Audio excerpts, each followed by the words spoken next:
Bab 192. Kehilangan seluruh kekayaanmu.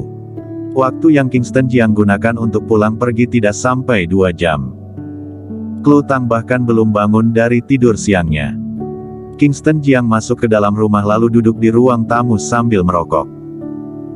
Dia melihat jam dan menyadari Klutang sudah tidur siang sangat lama, oleh karena itu dia bangkit dan pergi ke kamar.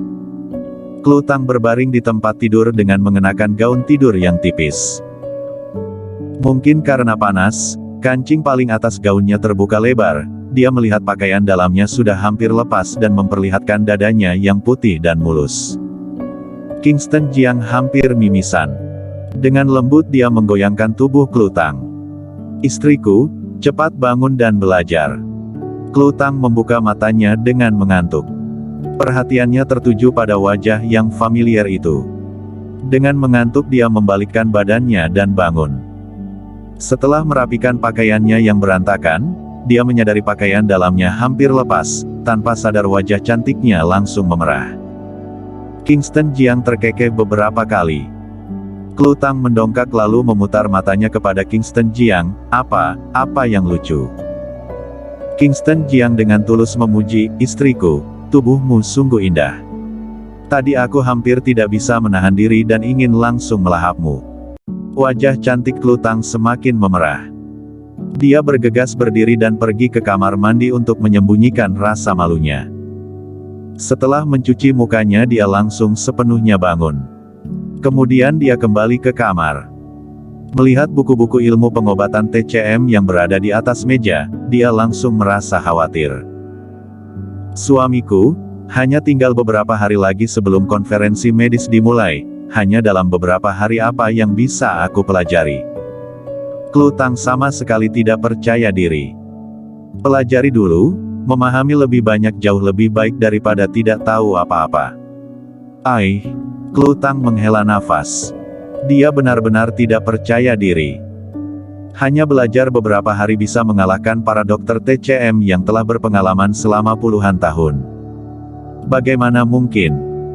Selain itu, akhir-akhir ini banyak terjadi masalah di perusahaan, dia benar-benar tidak memiliki semangat untuk belajar. "Suamiku, aku tidak mau belajar lagi, kamu sangat hebat, bagaimana kalau kamu saja yang berpartisipasi dalam kompetisi ilmu pengobatan TCM ini, lalu menangkan juara pertamanya untukku?" Klutang menatap Kingston Jiang dengan penuh semangat. Kingston Jiang mengerutkan keningnya. Jika dia ingin memenangkan juara pertama, buat apa dia bersusah payah menyuruh Klutang belajar? Baik. Melihat sorot mata Klutang yang penuh dengan harapan, dia tidak ingin menolaknya.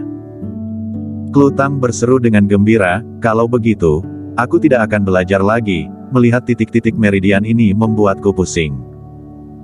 Kingston Jiang tersenyum sambil berkata, "Apa yang akan aku dapatkan jika aku memenangkan juara pertama?"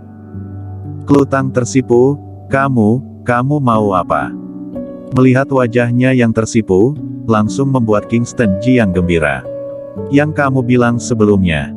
"Baik, tidak masalah."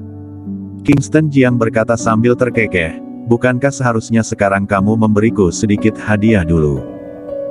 Klutang mendongak lalu mengecup pipi Kingston Jiang. "Ini tidak masuk hitungan." Kingston Jiang menunjuk bibirnya, "Di sini." Klutang memutar matanya, setelah itu dia berdiri dan berbalik lalu berjalan keluar dan meninggalkan sebuah kebanggaan bagi Kingston Jiang. Sambil tersenyum Kingston Jiang menyentuh wajahnya yang baru saja dicium. Lalu dia mengikutinya keluar dari kamar. Di rumah hanya ada mereka berdua. Klutang sangat khawatir dengan perusahaan, jadi dia selalu merasa gelisah. "Suamiku, aku pergi ke perusahaan sebentar." Kingston Jiang mengangguk.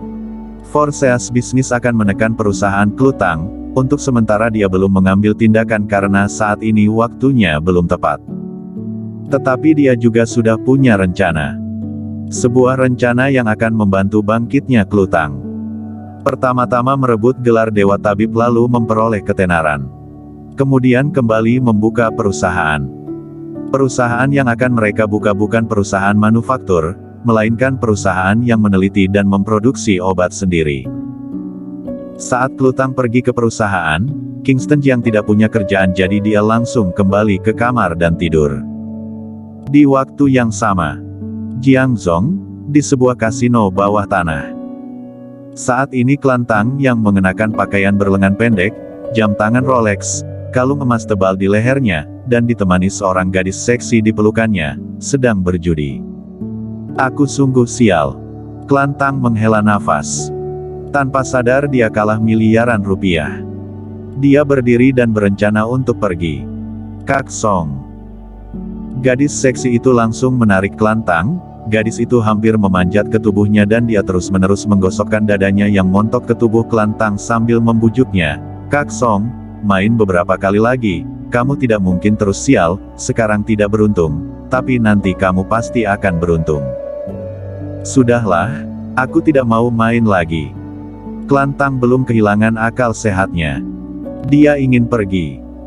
Jika dia terus bermain, berapapun uang yang dia miliki pasti akan habis. Haha, aku menang, aku langsung memenangkan 60 miliar rupiah. Pada saat ini, dia mendengar suara tawa yang keras. Seorang pria tertawa terbahak-bahak, aku menang, kali ini. Aku tidak hanya modalku saja yang kembali, aku juga mendapatkan untung. Aku akan pergi ke klub untuk bersenang-senang dengan para gadis. Dia pergi sambil tertawa dengan lebar. Melihatnya, langsung membuat Klantang tertarik. Dia berpikir mana mungkin dia terus sial, jadi dia pun ingin mencobanya lagi. Kakak Song, ayo pergi ke ruangan VIP, yang ada di dalam semuanya adalah bos besar. Ayo kita bertaruh yang lebih besar supaya lebih menaik. Aku tahu Kakak Song tidak kekurangan uang. Selesai berbicara, gadis cantik itu menekan suatu bagian di tubuh Klantang, sambil berbisik di telinganya, di ruangan VIP nanti, aku akan menggunakan mulutku. Sekujur tubuh Klantang langsung gemetar. Baik, ayo pergi. Dituntun gadis cantik itu, Klantang tiba di sebuah ruangan VIP. Di dalam ruangan VIP itu ada sekitar 8 orang. Orang-orang ini sedang bermain poker bull yang sedang populer saat ini. Saat Klantang berjalan masuk, semua orang di ruangan VIP tersenyum. Gadis cantik itu menarik Klantang dan berkata sambil tersenyum, para bos besar, kami juga ikut. Seorang pria berdiri, lalu melirik Klantang dengan tatapan merendahkan, taruhan kami lebih besar, jika tidak punya chip bernilai 20 miliar tidak boleh ikut. Kak Song, cepat pergi tukar chip bernilai 20 miliar. Klantang berpikir sejenak, akhirnya dia mengeluarkan 20 miliar untuk mencoba peruntungannya. Jika 20 miliar ini kalah, dia akan berhenti. Dia belum tentu kalah. Dia pun pergi menukarkan chip. Lalu bergabung dalam permainan judi itu. Ruangan VIP itu ber-AC dan di dalamnya ada aroma harum yang samar-samar. Wewangian ini dapat merangsang saraf otak orang dan membuat orang kehilangan akal sehat. Orang-orang di ruangan VIP itu adalah satu komplotan. Karena melihat saat Klantang berjudi di kasino bawah tanah ini sudah kalah miliaran rupiah, jadi bos kasino ini sengaja menyiapkan permainan judi ini agar Klantang kehilangan kekayaannya. Klantang mulai berjudi. Gadis seksi itu berjongkok di depannya. Dia menikmati pelayanan sambil berjudi. Tak lama dia pun kalah 20 miliar. Tambah 40 miliar lagi. Dia kesal karena kalah, jadi dia kembali menukar chip lagi. Namun, chip sebesar 40 miliar ini juga tidak cukup, tidak sampai 10 menit semuanya ludes. Karena adanya aroma rangsangan dan ditambah dengan suasana judi di dalam ruangan, Klantang sepenuhnya kehilangan kendali, dia terus mengganti chip dan terus kalah, tidak sampai 2 jam, semua uang yang dia dapatkan dari Klutang semuanya ludes. Gadis seksi dan cantik itu bersandar di pelukan Klantang sambil berkata, peruntungan Kak Song segera membaik. Di kasino bawah tanah ini bisa meminjam uang. Anak muda, masih ada uang tidak, jika tidak ada cepat keluar. Jika tidak punya uang, pulang dan ambil uang untuk memenangkan kembali semua uangmu. Orang-orang yang lain ikut memancing Klantang. Pada saat ini, seorang pria gemuk membuka pintu dan masuk, dia menatap Kelantang sambil tersenyum dan berkata, "Tuan, apakah kamu ingin meminjam uang?" "Pinjam? 20 miliar. Kelantang ingin memenangkan kembali semua uangnya." "Baik, ini surat hutangnya, tolong kamu tanda tangani dan stempel sidik jarimu." Tanpa membacanya, Kelantang menandatanganinya dan menstempel sidik jarinya. Dia mendapat chip bernilai 20 miliar. Namun, dia sangat sial, dengan cepat 20 miliar itu ludes. Dia meminjam uang lagi. Lalu dia kalah lagi. Tanpa sadar, dia kalah 1,6 triliun. Setelah dia kalah sebanyak itu, orang-orang di ruangan VIP itu berhenti bermain dan mereka pergi satu persatu. Saat ini di ruangan VIP itu hanya ada Kelantang dan wanita cantik yang seksi itu. Kelantang bersandar di kursi. Dia tidak tahu dia kalah berapa banyak. Dia hanya tahu semua uang di kartu AM-nya sudah habis dan meminjam uang yang lumayan banyak. Pada saat ini, dia akhirnya sadar. Dia terjebak. Bam! Pintu ruangan VIP itu ditendang hingga terbuka. Lalu pria gendut yang meminjam uang kepadanya tadi masuk bersama belasan orang. Pria gemuk itu menebas meja dengan pisau. Sekujur tubuh Kelantang bergidik karena ketakutan. "Kelantang, kamu telah meminjam 1,6 triliun rupiah, sekarang hanya bunganya saja kamu perlu membayar 400 miliar. Jika kamu menundanya sehari, kamu akan dikenakan bunga 400 miliar. Kamu mau membayarnya sekarang? Atau apa? 1,6 triliun rupiah. Kelantang berseru, bagaimana mungkin aku meminjam uang sebanyak itu?" Pria parubaya gemuk itu melemparkan setumpuk surat hutang, lalu berkata dengan dingin, "Semuanya tertulis dengan jelas hitam di atas putih, berani meminjamkan uang kepadamu, aku pasti sudah memeriksa latar belakangmu dengan baik-baik.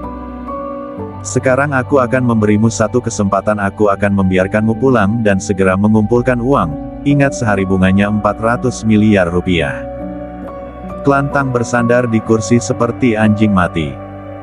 Gawat, gawat, aku tidak hanya kalah 1 triliun rupiah, tetapi juga meminjam 1,6 triliun rupiah.